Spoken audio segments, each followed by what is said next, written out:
جی سوال ہے کہ پاکستان میں شیعوں کے ساتھ جو ہو رہا ہے اس کا کیا حل ہے؟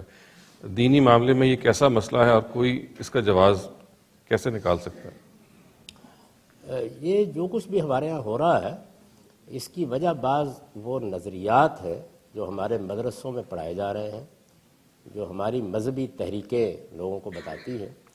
ہم نے چونکہ مذہب اور مذہبی تعلیم کے معاملے کو کبھی سنجیدگی سے دیکھا نہیں ہے، تو اس وجہ سے اب یہ سب کچھ باہر آ گیا ہے تو ہم چیخ رہے ہیں، جبکہ یہ سب کچھ ہماری آنکھوں کے سامنے ہو رہا تھا، یہی تعلیم دی جا رہی تھی۔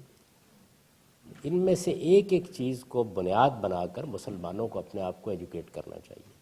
ایسا نہیں ہوگا تو پھر ایسے ہی لوگوں کو گمراہ کر کے لوگوں کی جانیں لی جاتی رہیں گی۔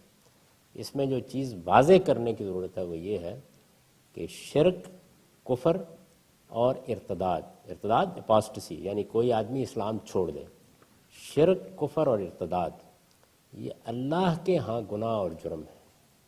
ان کی سزا دنیا میں بھی صرف اللہ دیتا ہے اور قیامت میں بھی صرف اللہ دے گا۔ کسی شخص کو، کسی حکومت کو ان کی سزا دینے کا کوئی اختیار نہیں۔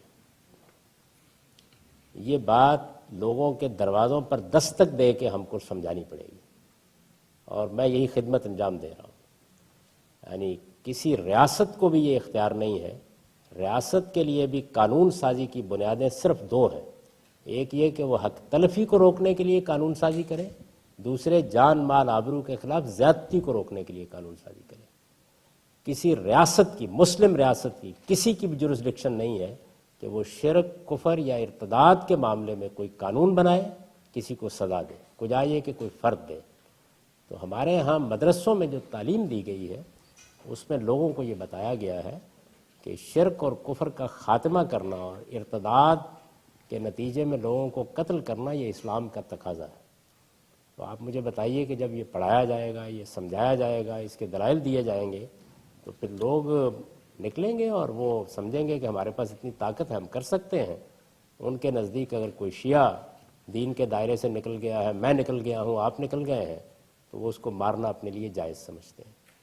تو میں نے اسی وجہ سے پچھلے دنوں ایک تفصیلی آرٹیکل لکھا تھا، اسلام اور ریاست ایک جوابی بیانیہ، ایک کاؤنٹر نیریٹو۔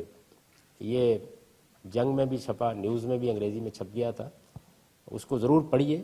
اس میں میں نے 10 نکات میں 10 پوائنٹس میں بیان کر دیا ہے کہ وہ کیا چیزیں ہیں کہ جس کو بالکل غلط انٹرپریٹ کیا جا رہا ہے۔ اس میں سے ایک بنیادی چیز یہ ہے کہ کسی شخص کو غیر مسلم یا کافر قرار دینے کا اختیار زمین پر کسی کو بھی نہیں۔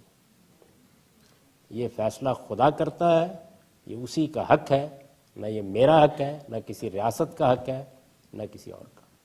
تو جب آپ اس چیز کو ایجوکیٹ کریں گے، اس کی تعلیم دیں گے، لوگوں کے ذہنوں میں اتاریں گے، تب یہ فتنہ ختم کیا جا سکے گا، ورنہ اس فتنے کی آغوش سے نئے نئے فتنے جنم لیتے رہیں۔